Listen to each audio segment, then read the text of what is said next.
कि युद्ध कहां तक टाला जाए, द्वंद्व कहां तक पाला जाए, तू भी है राणा का वंशज, फेंक जहां तक भाला जाए। और कब तक भरोसे बैठेगा किस्मत के, क्यों ना इस बार सिक्का मेहनत के दम पे उछाला जाए। तो स्वागत है आपका अपने इस प्यारा से चैनल पे। मेरा नाम है अमन सिंह नायक। तो तुम्हारा भाई आज तुम्हारे लिए लेकर आया है टॉप 63 एमसीक्यूज, वो भी साइंस के, जो कि आपके बोर्ड एग्जाम में 80 मार्क्स तो श्योर ही कराएंगे, साथ में कुछ हद तक आपका वेरी शॉर्ट भी करा देंगे, कुछ शॉर्ट भी करा देंगे। तो यूं कह लो कि ये 40 मिनट का वीडियो आपके साइंस में 30 से 40 नंबर यूं ही दे देगा। और आपको आज मैं 63 एमसीक्यूज कराऊंगा और उस 63 एमसीक्यूज से आपके कम से कम 300 एमसीक्यूज की प्रैक्टिस हो जाएगी और साथ में वेरी शॉर्ट भी हो जाएगा और शॉर्ट भी हो जाएगा। ऐसे 3 वीडियो लाऊंगा। देखो, अगर अभी तक आपने बोर्ड एग्जाम में इधर उधर मटर गश्ती की है तो ऐसे तो करना तो नहीं चाहिए, तो मैं आपको 3 ऐसे वीडियो लाऊंगा। देखो, एक मैं ला रहा हूं जो आज हम लोग लेके जाएंगे, इसमें प्रॉपर हम लोग करेंगे एमसीक्यूज का, ठीक है। एमसीक्यूज की प्रॉपर प्रैक्टिस करेंगे और इसमें कितने कराऊंगा, 300 प्लस करा दूंगा 40 मिनट में, 300 प्लस एमसीक्यूज, ठीक है। अगला वीडियो जो साइंस का ही आएगा उसमें हम लोग करेंगे वेरी शॉर्ट एंड शॉर्ट, ठीक है। Very short and short, very short and short हम लोग करेंगे, ठीक है। उसके बाद जो अगला वीडियो आएगा वो आएगा हमारा प्रॉपर लॉन्ग क्वेश्चन आंसर का, ठीक है, लॉन्ग क्वेश्चन आंसर। और ये जो पूरा वीडियो ला रहे हैं ना भैया, ये पूरी की पूरी साइंस है। इसमें ऐसा नहीं है कि एक ही पूरी फिजिक्स है या केमिस्ट्री है, बायोलॉजी है। इसमें तीनों सब्जेक्ट को इंक्लूड किया गया है, फिजिक्स, केमिस्ट्री एंड बायोलॉजी। तो भैया ये 3 वीडियो आप देख लेना। और अगर तुम्हारा अभी नंबर आ रहा होगा 50, ठीक है, तो वो पहुंच जाएगा 70। अगर आ रहा होगा 60 तो 75 आराम से कर लोगे। तो ओवरऑल साइंस में कितना आ जाएगा तुम्हारा, 20 नंबर का मिला करके लगभग 90-95 आ जाएगा। और यार बोर्ड एग्जाम बहुत हुआ नहीं है, ठीक है। मैंने, मेरे भाई ने बहुत बार बताया, 1-2 बार, कि बहुत आराम से मेरे भाई ने आराम से अपने से पढ़ के अच्छा स्कोर किया था। तो चलिए शुरू करते हैं। 3 वीडियो आएंगे आज हम लोग एमसीक्यूज का लेके जा रहे हैं, जिसमें फिजिक्स, केमिस्ट्री, बायोलॉजी तीनों से पूरे के पूरे एमसीक्यूज हैं, जितने आते हैं उसमें एक्सपेक्टेड हैं और साथ में पूरा करेंगे। तो चलो शुरू करते हैं बिना देरी किए हुए, क्योंकि तुम लोग को वैसे भी वेट करना तो पसंद नहीं है ना। तो चलो सबसे पहले आप लोग क्वेश्चन देखो। सबसे पहला क्वेश्चन है हमारा, सबसे पहला क्वेश्चन देखो। सबसे पहला question, which mirror is used as a rear view mirror in vehicle. कौन सा मिरर यूज किया जाता है व्हीकल में एज अ रियर व्यू के लिए। तो सिंपल सा, कौन सा है बोलो भैया, जल्दी बोलो। इसका ऑप्शन कौन सा हो जाएगा। देखो, कॉनकेव होगा या प्लेन होगा या कॉन्वेक्स होगा या फिर सिलेंड्रिकल मिरर हो जाएगा। तो देखो ध्यान से देखना, जो हमारा कॉनकेव मिरर होता है, जो कॉनकेव मिरर होता है, इसका यूज हम लोग करते हैं, जैसे सपोज दैट टॉर्च में हो गया, या अगर क्वेश्चन ऐसे आता है कि टॉर्च में कौन सा which mirror use in your torch, then कह सकते हो कि कॉनकेव मिरर। और साथ में जो डेंटिस्ट होते हैं वो हमारे दांतों को देखने के लिए यूज करते हैं, तो डेंटिस्ट भी बोल सकते हो कि हमारे डेंटिस्ट लोग यूज कर सकते हैं। 2 हो गए, टॉर्च में यूज होता है, डेंटिस्ट में यूज होता है। साथ में जो कार की जो लाइट होती है उसमें भी कार की लाइट बोल सकते हो, लाइट कौन सा यूज होता है, कॉनकेव होता है। कॉन्वेक्स, ये प्लेन मिरर तो तुम्हारे घर में होता है, तुम्हारा थोबड़ा देखने के लिए, जो तुम्हारा चेहरा है ना, तो प्लेन मिरर सिंपल सा अपना फेस देखने के लिए यूज होता है। कॉन्वेक्स मिरर जो यूज होता है, यूज होता है भैया रियर व्यू मिरर में, ठीक है। कॉन्वेक्स मिरर ही यूज होता है rear view mirror as a mirror in vehicle, ठीक है।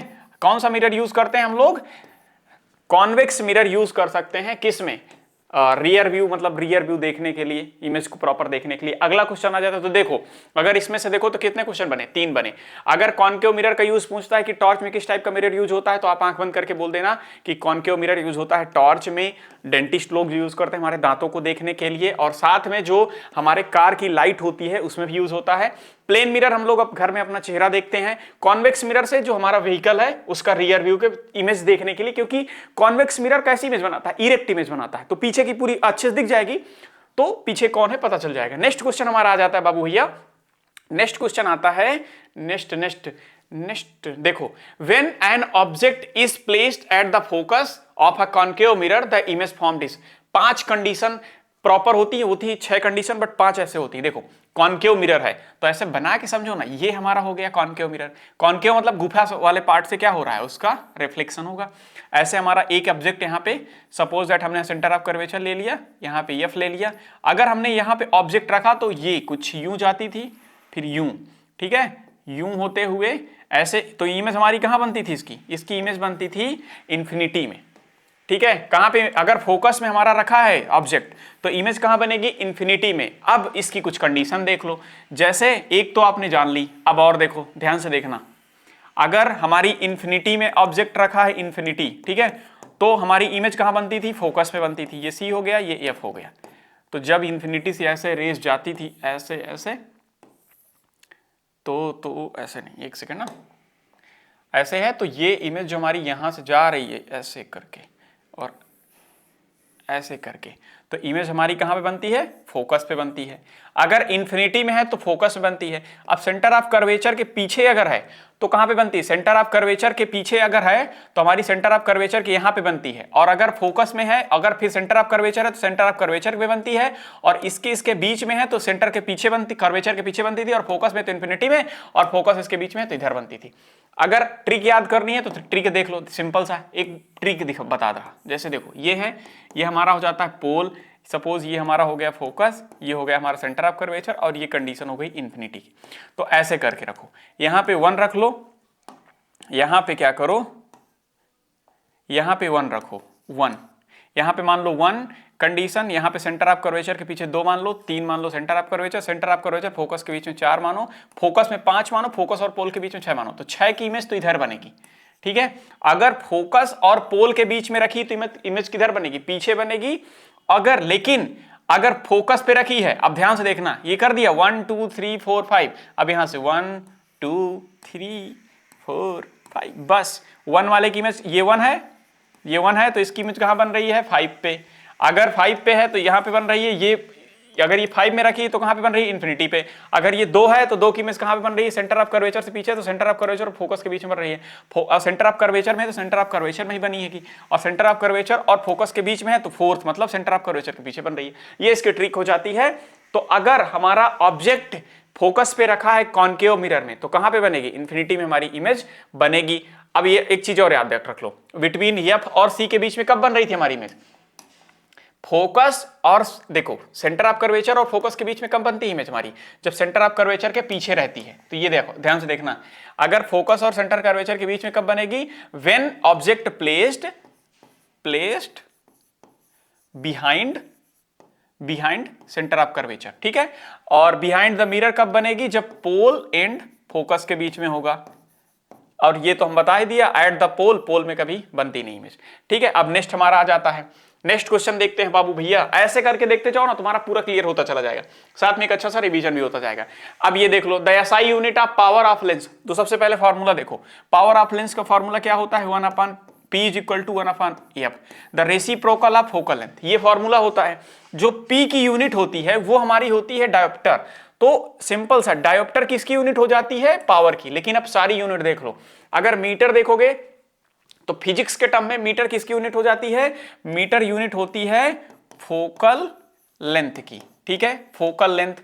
और वाट किसकी यूनिट होती है, तो वाट हमारी यूनिट हो जाती है भैया, सिंपल सा है, जो हमारी इलेक्ट्रिकल पावर होती है। और उसके बाद जो हमारी जूल है वो इलेक्ट्रिकल एनर्जी की यूनिट हो जाती है, या वर्क की। आगे चल के हम लोग पढ़ते हैं तो इसी को हम लोग एनर्जी बोलते हैं, या फिर इसी को हम लोग वर्क बोलते हैं। तो ये यूनिट याद करके रखो, ठीक है। मीटर किसकी, फोकल लेंथ की।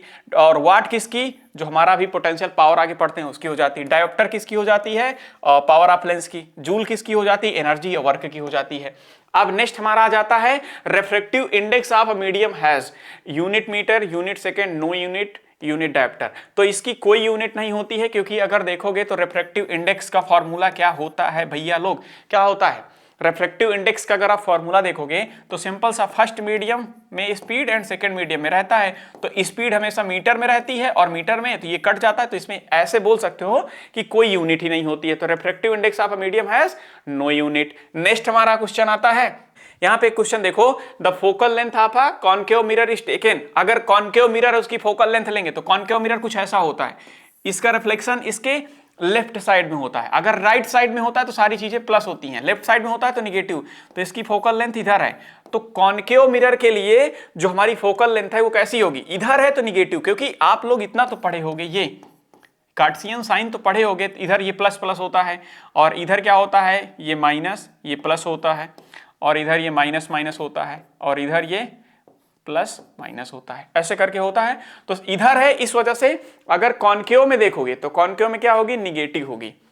नेक्स्ट क्वेश्चन देखो, the focal length of a convex lens is, अगर कॉन्वेक्स लेंस है तो सिंपल सा, कॉन्वेक्स लेंस है तो हमारा लेंस कुछ यूं होगा, ठीक है। अब अगर हमारा कॉन्वेक्स लेंस है तो ये यूं कुछ होगा, हमने इधर से वो करवा दिया और जब हम इधर से रिफ्लेक्शन करवा रहे हैं तो ये डाइवर्ज होती है, साथ में हमें लोग इसका एक इमेजिनरी पॉइंट मानते हैं ऐसे ऐसे, तो इसका फोकस पॉइंट इधर आता है। तो ये किस साइड आ गई, राइट साइड पे, और राइट साइड पे फोकल लेंथ कैसी होती है, प्लस। तो फोकल लेंथ कॉन्वेक्स के लिए कैसी होगी, फोकल लेंथ यहाँ पे कॉन्वेक्स है इस वजह से प्लस हो जाएगी, लेकिन अगर कॉनकेव रहता है तो देखो ध्यान से देखना, अगर कॉनकेव है तो कुछ कॉनकेव लेंस हमारा ऐसा होगा, रिफ्लेक्शन इसका इधर ही होगा, इसका फोकल लेंथ यहाँ पे होगा, ठीक है। अब फोकल लेंथ जब यहाँ पे है तो किस साइड पे है, लेफ्ट साइड पे, और लेफ्ट साइड पे क्या होता है, निगेटिव निगेटिव। अगर आप कार्टेशियन साइन पढ़े होंगे तो अगर इधर है लेफ्ट साइड पे है तो निगेटिव, राइट साइड पे है तो पॉजिटिव, तो फोकल लेंथ हमारी कॉन्वेक्स के लिए कैसी हो जाती है, पॉजिटिव हो जाती है। अब बाबू भैया नेक्स्ट क्वेश्चन पे आते हैं। अजो भाई next, colour having least deviation in a prism is, simple सा देखो, हम एक प्रिज्म लेते हैं, क्या लेते हैं, अब ध्यान से देखना, यहाँ कई चीजें रिवीजन हो जाएंगी। ये एक प्रिज्म हो गया, इसमें हमने एक व्हाइट लाइट जब पास कराया, ये गया ये, ठीक है। तो ये कुछ यूं यूं यूं यूं ऐसे निकलती है इसमें से रेज, ठीक है। अब ध्यान से देखना, अब होता क्या है, ये जो पूरा का पूरा वो रहता है तो VIBGYOR, V I B G Y O R, ठीक है, ऐसा कुछ होता है। इसमें सबसे ज्यादा जो डेविएशन होता है वो किसका होता है, वायोलेट का। क्यों, क्योंकि वायोलेट की जो वेवलेंथ होती है वो बहुत कम होती है, और सबसे किसकी ज्यादा होती है, रेड की। तो सबसे लीस्ट डेविएशन किसका हो रहा है, रेड का, क्योंकि रेड ही ऑलमोस्ट सीधा जा रही है। तो अगर क्वेश्चन ये पूछता है which colour has least deviation, then red, और अगर बोल रहे which colour has maximum deviation तो क्या बोलोगे, वायलेट, ठीक है। और अगर वायलेट का ऑप्शन नहीं है तो ऐसे देखोगे, अगर वायलेट ऑप्शन नहीं दिया है तो इंडिगो, इंडिगो ऑप्शन नहीं तो ब्लू, ब्लू नहीं है तो ग्रीन, ऐसा करके देगा। और सबसे कम किसका होता है, रेड का। अब एक चीज और याद रखो, जब एक प्रिज्म में लाइट पड़ती है तो वो 7 कलर में डिविएट होती है, ठीक है। उस प्रोसेस को हम लोग क्या बोलते हैं, डिस्पर्सन ऑफ लाइट, ठीक है। एंड साथ में ये जो 7 कलर मिलते हैं, and the combination of that colours is known as a spectrum, ठीक है। इस पूरे कलर कॉम्बिनेशन को स्पेक्ट्रम बोलते हैं। तो यहां पे क्वेश्चन क्या है, लीस्ट डेविएशन किसका है, सबसे लीस्ट डेविएशन रेड का है। अगर मैक्सिमम डेविएशन पूछेगा तो वायलेट का हो जाएगा, ये हो जाता है, ठीक है। अब नेक्स्ट हमारा आ जाता है, ओ भाई नेक्स्ट क्वेश्चन हमारा आता है, power of plane mirror is, क्या होती है, प्लेन मिरर की हमारी जो पावर होती है वो क्या होती है, 0 होती है। कैसे, सिंपल सा है, जो हमारा प्लेन मिरर है, प्लेन मिरर है, उसकी जो प्लेन मिरर है उसकी फोकल लेंथ क्या होती है, इनफाइनाइट होती है। फोकल लेंथ इनफाइनाइट हो गई। अब हमारा पावर ऑफ लेंस निकालने का क्या फॉर्मूला होता है, P is equal to 1/f। तो 1/f की जगह पे क्या रखोगे, इनफाइनाइट, और जब इनफाइनाइट रखोगे तो 1 को इनफाइनाइट से डिवाइड करोगे तो 0 आएगा। तो प्लेन मिरर की पावर क्या हो जाती है, 0 हो जाती है। ये क्वेश्चन याद रखना, भूलना नहीं। नेक्स्ट क्वेश्चन आता है, image formed by a convex mirror is always, जो हमारा एक कॉन्वेक्स मिरर रहता है वो कैसी इमेज फॉर्म करता है बाबू भैया, real and inverted, real and direct, virtual and direct, and virtual and inverted. तो इसकी इमेज रहती है हमारी वर्चुअल एंड इरेक्ट, वर्चुअल रहेगी और साथ में सीधी रहेगी। The SI unit of focal length पहले ही बता दिया हूं, मीटर है। डायोप्टर की उसकी यूनिट हो जाती है पावर ऑफ लेंस की, सारे रिवीजन ऐसे होता रहता है, ठीक है। पावर ऑफ लेंस ये हो जाती है डायोप्टर, सेंटीमीटर मिलीमीटर से कोई मतलब ही नहीं है हमारा, नॉर्मल से हमारी यूनिट ही है बट बहुत लीस्ट यूनिट है। Total internal reflection occurs when angle of incident is less than critical angle, equal to the critical angle, greater than critical angle, 0। तो इसमें हमेशा रहता है ग्रेटर देन क्रिटिकल एंगल हमारा हो जाता है, ठीक है। अब नेक्स्ट क्वेश्चन आते हैं बाबू भैया। नेक्स्ट क्वेश्चन देखो, speed of light is maximum इन, देखो कुछ चीजें याद रखनी चाहिए। जैसे कुछ लोग क्वेश्चन पूछते हैं ना, कहते हैं भाई ये बता सबसे ज्यादा साउंड की स्पीड में किस में होगी, तो कहेगा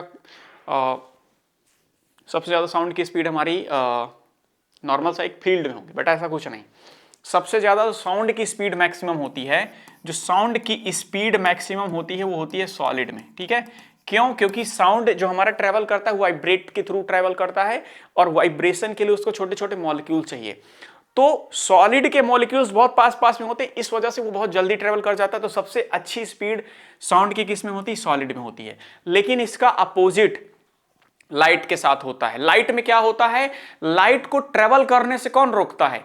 पार्टिकल रोकते हैं। और पार्टिकल किस में नहीं होते हैं? तो वैक्यूम में नहीं होते, क्योंकि वाटर में तो बहुत होंगे ही, ग्लास में भी होंगे, एयर में भी होंगे, वैक्यूम में कोई पार्टिकल नहीं होता। तो बहुत स्पीड में जो हमारी लाइट होती है वो ट्रेवल कर जाती है। तो speed of light is maximum is in vacuum. But अगर ये कोई पूछ ले speed of sound is maximum in then solid, ये हो जाता है। अब नेक्स्ट हमारा आ जाता है magnification produced by a plane mirror. Simple सा है, इक्वल टू द 0, क्योंकि जैसे हो वैसा दिखाएगा प्लेन मिरर, कोई नया चेंज नहीं करेगा।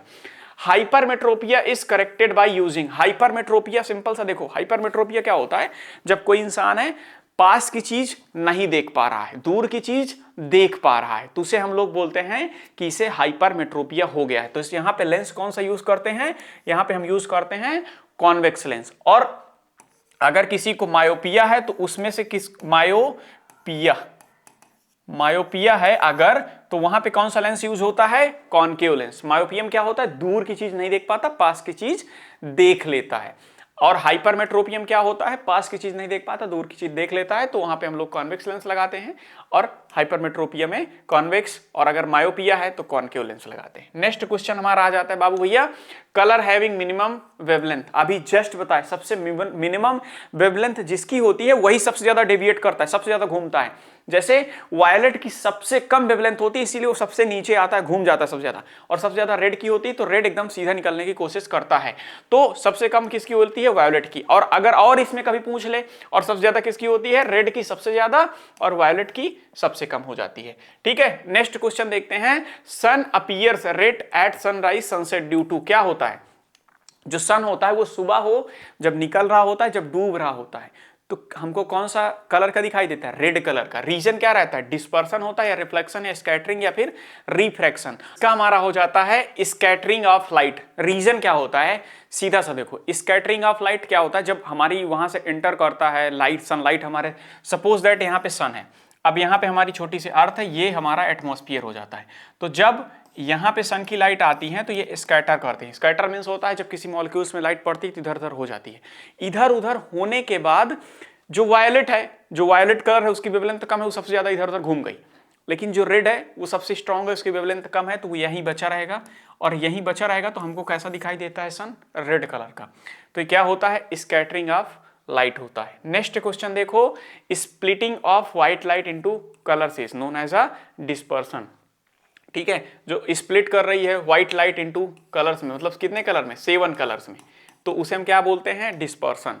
इसका रिफ्लेक्शन क्या होता है? बाउंस बैक होता है। रिफ्रैक्शन निकल जाना। स्कैटर करना, जब एक मॉलिक्यूल्स में लाइट पड़ती है तो इधर उधर इधर उधर ऐसे ऐसे लाइट ट्रेवल करती है, तो ये होता है हमारा scattering of light. Myopia is corrected by using concave lens. अभी जस्ट बता दिया है। नेक्स्ट क्वेश्चन आता है, twinkling of star is due to. होता क्या है? ट्विंकल करना। ट्विंकल, हमको स्टार दिखाई देते हैं ट्विंकल करते हुए। कैसे? सपोज दैट एक इंसान यहाँ पे खड़ा है भैया, और यहाँ पे एटमॉस्फियर है, और यहाँ पे मून है। तो जब यहाँ से ऐसे से रेज आती हैं, तो जब इंसान के पास आती है तो सीधी दिखाई देने लगती है। क्यों? क्योंकि रिफ्रैक्शन होता है, वो अपने मीडियम से थोड़ा सा बेंड होती हैं, अपने रास्ते से थोड़ा घूम जाती हैं। तो जो स्टार होता है वो ट्विंकल करता दिखाई देता है, तो इसे हम क्या बोलते हैं? एटमॉस्फेरिक रिफ्रैक्शन की वजह से हमें स्टार ट्विंकल करते दिखाई देते हैं। नेक्स्ट क्वेश्चन देखते हैं, blue colour of sky is due to reflection of light, dispersion of light, absorption of light, scattering of light. तो यहां पे भी हो जाता है scattering of light. Next question हमारा आता है, बाबू भैया, which colour of light scatter the least. सबसे कम कौन सा कलर स्कैटर करता है? तो अभी बताया, रेड करता है। इसी वजह से रेड सन में बचा रह जाता है, या यूं कह लो कि एटमॉस्फेयर में सबसे कम रेड स्कैटर करता है, तो बचा रहता है, तो इसी वजह से हमको रेड कलर दिखाई देता है सन। ठीक है, तो रेड कलर सबसे कम स्कैटर करता है, और सबसे मैक्सिमम वायलेट, सबसे कम रेड। तो इसका आंसर होगा D. Next question, next myopia is corrected by, अभी तो बताया कॉनकेव। नेक्स्ट आ जाता image formed on the retina is, तो कैसी होगी, virtual and erect, real and inverted, real and inverted, virtual and erect. जो हमारी रेटिना पे इमेज बनती है ना, वो कैसी बनती है, रियल बनती है बट उल्टी बनती है, रियल एंड इन्वर्टेड। और वो हमारे माइंड पे जब जाती है तब माइंड पे वो सीधी होती है। तो यहाँ पे इसका आंसर क्या हो जाता है, रियल एंड इन्वर्टेड। रियल बनती है बट इन्वर्टेड बनती है। Commercial unit of electrical energy क्या होती है, जूल एनर्जी की होती है, बता दिया। वाट पोटेंशियल का होता है किलोवाट, तो इसका हो जाता है किलोवाट। और एम्पियर किसकी यूनिट होती है, तो अगर कोई पूछे एम्पियर की तो याद होना चाहिए किसकी होती है, इलेक्ट्रिक करंट।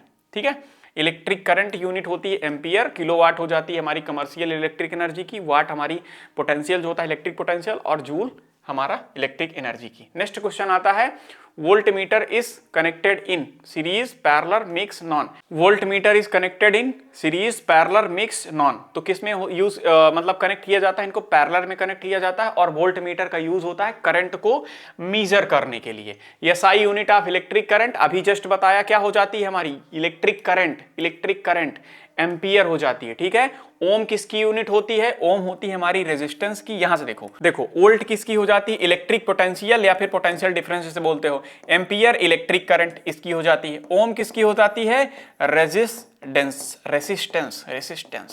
ठीक है, रेजिस्टेंस की हो जाती है। एंड साथ में कूलाम किसकी हो जाती है, तो ये हो जाती है हमारी चार्ज की। ये इतना याद रख लेना, वोल्ट किसकी, पोटेंशियल की, और एम्पियर किसकी, इलेक्ट्रिक करंट की, ये जो है ओम रेजिस्टेंस की, और कूलाम किसकी, कूलाम हो जाती है हमारी चार्ज की। नेक्स्ट आ जाता है इलेक्ट्रिक पावर इज, सिंपल सा है, given P is equal to V I, सही है। P is equal to V की वैल्यू आई आर रखोगे तो ये हो जाएगा, क्योंकि मल्टीप्लाई हो जाएगा।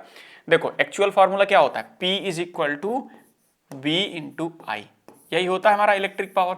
अब V की वैल्यू आई आर रख दो, V is equal to I R जब यहां रखोगे तो क्या हो जाएगा, P is equal to I into I R, तो ये मल्टीप्लाई हो जाएंगे तो आई स्क्वायर आर हो जाएगा, एक वैल्यू ये हो गया। तो ये भी सही है, ये भी सही है। और साथ में जब हम लोग फिर से वैल्यू रखते हैं आई आर की जगह पे, आई की जगह पे, तब वी स्क्वायर अपान आर हो जाता है। तो इसमें सिंपल सा ऑल ऑफ दीज सही है। नेक्स्ट आ जाता है हमारा heating effect of current depend on, किसमें करंट हमारा डिपेंड करता है, तो कई चीजों में डिपेंड करता है यार। करंट पे भी डिपेंड करता है, जितना स्पीड में करंट बह रहा होगा, फ्लो हो रहा होगा, उतना उसका हीटिंग बढ़ेगा।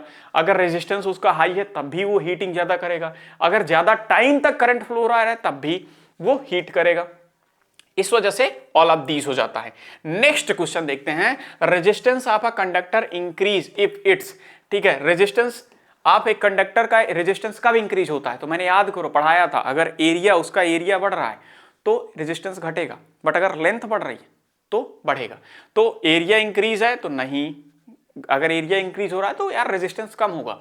लेंथ इंक्रीज है तो बस यही सही है। टेम्परेचर डिक्रीज, टेम्परेचर बढ़ेगा तब भी रेजिस्टेंस बढ़ सकता है। वोल्ट डिक्रीज तो यार सिंपल सा है। लेंथ इंक्रीज मतलब उसकी जैसे जैसे लेंथ जितनी बढ़ेगी उतना होगा। नेक्स्ट आ जाता है SI unit of electric charge. Electric charge क्या होता है, इलेक्ट्रिक चार्ज अभी जस्ट बताया, कूलाम हो जाता है। एम्पियर इलेक्ट्रिक करंट हो जाता है, ये करंट की हो जाती है, ये रेजिस्टेंस की हो जाती है, और ये तो आपका चार्ज की हो जाती है। वोल्ट आपकी पोटेंशियल डिफरेंस हो जाता है या इलेक्ट्रिक पोटेंशियल जिसे बोलते हो। 1 किलोवाट इज इक्वल टू किसका हो जाता है, सिंपल सा 1 किलोवाट। देखो ध्यान से देखना, 1 किलोवाट मतलब कितना होता है 1000 इंटू आर है, आर को सेकंड में चेंज करना है तो 60 मिनट इंटू 60 सेकेंड। तो अगर देखा जाए तो 6 6 36 3600 इंटू 1000, और अगर देखेंगे तो 3.6 30 ये इंटू 10 टू पावर 6, इसी को हम लोग बोलते हैं जूल। तो क्या हो जाता है हमारा 3.6 इंटू 10 टू पावर 6 जूल आ जाता है। नेक्स्ट आ जाता है fuse works on the principle of magnetic effect, chemical effect, heating effect, pressure effect. देखो एक फ्यूज वर्क करता है किस पे, तो सिंपल सा हीटिंग इफेक्ट पे वर्क करता है। क्यों, क्योंकि जैसे किसी चीज का हीटिंग बढ़ता है तो वो फ्यूज क्या करता है, उस चीज का कनेक्शन तोड़ देता है, जिससे हमारी चीज सेफ रहती है। रेजिस्टेंस आप है ना, ideal wire is high low zero infinite. तो सिंपल सा है, कोई एक आइडल वायर ले रहे हैं, आइडल तार ले रहे हैं, तो उसका रेजिस्टेंस हमेशा हम जीरो मानेंगे। क्यों, जैसे आप एक आइडल इंसान लोगे, अगर आइडल इंसान लोगे तो क्या सोचोगे कि उसमें कोई भी खराबी ना हो, तो रेजिस्टेंस एक तरीके की खराबी होती है वायर की, जो करंट को फ्लो होने से रोकती है। अगर आप तुम 10 वोल्ट का करंट डालो तो 87 वोल्ट का करंट मिलेगा, लेकिन जब तुम एक दिमाग में सोचोगे तो बहुत अच्छी वायर सोचोगे। अच्छी वायर मतलब एक कि उसमें कोई खराबी ना हो, तो उसका रेजिस्टेंस 0 कर दोगे। जैसे एक इंसान को सोचोगे तो इंसान का भी खराबी 0 कर दोगे। नेक्स्ट क्वेश्चन आ जाते हैं, अ थिक वायर हैज, देखो अगर कैसी है, थिक है, थिक है, थिन नहीं है, थिक है मतलब मोटी है, तो मोर रेजिस्टेंस नहीं, लेस रेजिस्टेंस, ठीक है, लेस रेजिस्टेंस हो जाएगा। क्यों? क्योंकि पतली है, उसका एरिया बढ़ जाएगा। Electric energy is measured, electric energy किसमें मीटर की जाती है? वोल्ट मीटर, अमीटर, गैलोनोमीटर, ये तीनों के तीनों इंस्ट्रूमेंट है, हमेशा एनर्जी मीटर पे मेजर की जाती है। नेक्स्ट आ जाता है अकॉर्डिंग टू ओम्स लॉ, जो जॉर्ज साइमन ओम है उन्होंने 1827 में एक रिलेशन दिया था। जॉर्ज साइमन ओम, कौन से? जॉर्ज साइमन ओम, इन्होंने एक रिलेशन दिया था, relation between electric potential and electric current. It means if we increase electric potential then the electric current also increase as well as we are increasing electric potential। जैसे जैसे electric potential किसी चीज का हम बढ़ाएंगे तो उसका करंट भी बढ़ जाएगा, और अगर करंट बढ़ाएंगे तो अपने आप इलेक्ट्रिक पोटेंशियल बढ़ जाएगा। तो V और I के बीच में दिया था किसका? करंट, ये हो जाता है, ठीक है, according to ohm's law. Next question देखते हैं, यूनिट ऑफ इलेक्ट्रिक रेजिस्टेंस, अभी जस्ट बताया ओम होती है, एम्पियर इलेक्ट्रिक करंट की होती है, वाट हमारी पावर की होती है, और वोल्ट हमारी पोटेंशियल डिफरेंस की होती है। नेक्स्ट क्वेश्चन आ जाता है, अमीटर इज कनेक्टेड, अमीटर हमेशा सीरीज में कनेक्ट किए जाते हैं। अब नेक्स्ट क्वेश्चन हमारा आता है क्या? Fleming right hand rule is used in, तो मोटर में, जो मोटर में यूज होता है वो हमेशा लेफ्ट रूल होता है, लेफ्ट हैंड रूल, ठीक है, लेफ्ट हैंड रूल, और जो राइट हैंड यूज होता है वो हमेशा जनरेटर में यूज होता है, ठीक है, राइट हैंड रूल। अगर पूछ ले लेफ्ट हैंड तो मोटर में, और यहां पे राइट पूछा है तो जनरेटर में, ठीक है। नेक्स्ट हमारा आता है, Fleming left hand rule is use in motor. Next question बाबू भैया, magnetic field lines are open curves, straight curves, close curve, तो सिंपल सा इसका आंसर होता है क्लोज्ड कर्व्स। अब नेक्स्ट हमारा क्वेश्चन आता है, direction of magnetic field around a conductor is given by Fleming left hand rule, तो गलत है, ये हमेशा फ्लेमिंग राइट हैंड रूल को फॉलो करती हैं। नेक्स्ट क्वेश्चन हम लोग देखते हैं, core of an electromagnetic is made of steel, copper, aluminium, soft iron, तो किसमें का बना रहता है? स्टील का बन नहीं सकता, कॉपर का बिल्कुल नहीं, एल्युमिनियम का भी नहीं, तो हमेशा बना होता है सॉफ्ट आयरन का। नेक्स्ट क्वेश्चन देखते हैं, SI unit of magnetic field is Tesla, जो अमेरिका में चल रही है टेस्ला, ठीक है। नेक्स्ट आ जाता है हमारा, fuse wire is generally made of copper, नहीं, देखो फ्यूज जो वायर बनी रहती है वो क्या होता है, उसका रेजिस्टेंस बहुत हाई कर देते हैं और बट मेल्टिंग पॉइंट बहुत कम करते हैं, इजीली वो मेल्ट हो जाए, तो कॉपर की नहीं बनाएंगे, एल्युमिनियम की भी नहीं बनाएंगे। थिक वायर तो बना सकते हैं, थिक का कैसे बनाएंगे भाई, मोटा हो जाएगा, नहीं बनेगा, तो थिक का भी नहीं बनेगा। थिन वायर आप हाई रेजिस्टेंस, मतलब पतली रहेगी, हाई रेजिस्टेंस रहेगा, आसानी से सर्वाइव कर लेगी। नेक्स्ट क्वेश्चन देखते हैं, a current carrying conductor produce electric field, magnetic field, both not, तो सिंपल सा है, हमेशा मैग्नेटिक फील्ड। एक करंट कैरी करेगा कंडक्टर को प्रोड्यूस करने में, तो क्या करता है? Magnetic field. नेक्स्ट आ जाता है, strength of electromagnetic increase by decreasing turns, increasing current, removing core, using steel core, तो सिंपल सा है, या तो यू कह सकते हो कि इंक्रीज कर दो करंट को, या फिर इंक्रीज कर दो टर्न्स को, बट इसमें डिक्रीज है तो इसमें इंक्रीजिंग करंट हो जाता है। नेक्स्ट क्वेश्चन हमारा देखते हैं, नेक्स्ट क्वेश्चन आ जाता है, अ डीसी मोटर कन्वर्ट, एक डीसी मोटर होती है क्या कन्वर्ट करती है? सिंपल सा है, mechanical to electrical, electrical to mechanical, chemical to electrical, heat to electrical. एक डीसी मोटर है, कौन से करंट को किस में चेंज करती है? तो मैकेनिकल को इलेक्ट्रिकल में नहीं करेगी, क्योंकि अगर मैकेनिकल को इलेक्ट्रिकल में करेगी तो हम नहीं बोलेंगे, तो इलेक्ट्रिकल को मैकेनिकल में चेंज करेगी। क्यों? क्योंकि उसको सेव करना रहता है करंट को। नेक्स्ट क्वेश्चन देखते हैं हम लोग, next, energy stored in water at height is kinetic, chemical, potential, nuclear, तो वाटर जो हमारा करता है वो हमारा हमेशा पोटेंशियल पे करता है। नेक्स्ट क्वेश्चन देखते हैं, thermal power plant cause no pollution, अरे कभी हो ही नहीं सकता, एयर पोल्यूशन, सिंपल सा है, ये सबसे ज्यादा एयर पोल्यूशन करते हैं। क्यों? क्योंकि इसमें कोल को बहुत ज्यादा हैवी मात्रा में जलाया जाता है, और क्योंकि स्टीम बना रही रहती है, और जब जलाते हैं तो उसमें से फॉग उठता है, धुआं उठता है, जिसकी वजह से एयर पोल्यूशन होता है। नेक्स्ट क्वेश्चन देखते हैं, न्यूक्लियर रिएक्टर यूजेस विच फ्यूल, यूरेनियम, कोल, हाइड्रोजन, डीजल। तो सिंपल सा है, हमेशा यूरेनियम यूज करते हैं। नेक्स्ट आ जाता है advantage of renewable energy. Renewable energy वो होती है जो कभी खत्म नहीं होती है, या यूं कह लो कि वो डे बाय डे रिस्टोर होती है, रीजनरेट होती है, बन जाती है। जैसे एयर हो सकती है, और उसके बाद सोलर एनर्जी हो सकती है, ये सारी टाइडल एनर्जी हो सकती है। तो सिंपल सा सबसे अच्छा एडवांटेज इसका क्या होता है कि पोल्यूशन तो होता ही है बट उतना अच्छा नहीं होता है। लिमिटेड सप्लाई, ये तो गलत ही हो जाता है, क्योंकि limited supply non renewable energy की होती थी, ये गलत है। सस्टेनेबिलिटी बनी रहती है। क्या होता है, क्यों? क्योंकि ये हमेशा बची है। सस्टेनेबिलिटी मतलब वो हमेशा खत्म नहीं होगी, तुम्हारे बच्चों के लिए भी रहेगी, उनके बच्चों के लिए भी रहेगी। तो एडवांटेज ऑफ रिन्यूएबल एनर्जी का क्या है, सस्टेनेबिलिटी है, हमेशा रहेगी। नेक्स्ट आ जाता है tidal energy is produce due to, simple सा, जब हमारा मून पास आता है अर्थ के, तो उस टाइम पे जो लहरें रहती हैं या टी सुनामी होती है वो ज्यादा ऊपर आती है, तो उस टाइम पे एनर्जी जनरेट होती है। तो क्या होता है, ग्रेविटेशनल पुल ऑफ मून की वजह से होती हैं। नेक्स्ट क्वेश्चन देखते हैं, which of the following is a renewable source of energy. कौन कौन सा है, तो कोल तो है नहीं, कोल खत्म हो जाएगा, पेट्रोलियम भी खत्म हो जाएगा, नेचुरल गैस भी खत्म हो जाएगी, सोलर एनर्जी हमेशा रहेगी। तो सोलर एनर्जी रिन्यूएबल है। The most eco friendly energy sources, coal तो है नहीं, पेट्रोलियम है नहीं, न्यूक्लियर है नहीं, सोलर हो जाएगा। नेक्स्ट आ जाता है हमारा बायोगैस प्लांट यूज। क्या यूज करते हैं, plastic, animal, metal, gas waste. कौन सा यूज करते हैं भैया, तो ये एनिमल वेस्ट यूज करते हैं। नेक्स्ट क्वेश्चन देखते हैं, wind energy depend on, simple सा, किसमें, टेम्परेचर पे तो डिपेंड करेगी कि टेम्परेचर कम है या ज्यादा, बट बहुत कम डिपेंड करेगी। सब हमसे सबसे ज्यादा स्पीड ऑफ विंड, कितनी तेज हवा चल रही उस पर डिपेंड करती है। जितनी तेज स्पीड होगी उतना उसका विंड का पहिए घूमेंगे, या यूं कह लो उसके हैंड घूमेंगे, और उतनी ही हमको एनर्जी मिलेगी। नेक्स्ट क्वेश्चन आता है, main constituent of a biogases, hydrogen, methane, oxygen, nitrogen. तो इसका हो जाएगा मेथेन, जिसका फॉर्मूला क्या होता है, CH4, मेथेन होता है। ठीक है, अब नेक्स्ट क्वेश्चन, क्योंकि मेथेन ही होती है जब किसी चीज को, जैसे मूवी में आप लोग देखे होंगे कि कहीं पे किसी की बॉडी पड़ी है, तो पता करने के लिए क्या क्या इस जमीन के नीचे कोई बॉडी है, तो क्या करते हैं, थोड़ा सा इतना छोटा सा छेद करते हैं, फिर उस पर आग लगाते हैं, तो ऊपर आग जलने लगती है। क्यों? क्योंकि मेथेन गैस निकल रही होती है। तो जब कोई डिकम्पोज हो रहा होता है तो वहां से मेथेन गैस निकलती है। तो ये जो हमारा क्वेश्चन था ना कि मेन कॉन्स्टिट्यूएंट ऑफ बायोगैस, तो यहाँ पे मेथेन गैस ही निकलती है। मेथेन गैस को ही हम डिफरेंट तरीके से यूज करते हैं। जो हमारे पहले बनते थे ना, अभी तो बहुत कम हो गए हैं, वो जो पहले गोबर गैस बनाते थे लोग। Nuclear energy is obtained by combustion, fusion, fission, evaporation. तो इसका आंसर हो जाता है फिजन के थ्रू होती है न्यूक्लियर एनर्जी हमारी बनती है। नेक्स्ट क्वेश्चन आ जाता है, thermal power plant uses wind, solar, fossil fuels, tidal energy.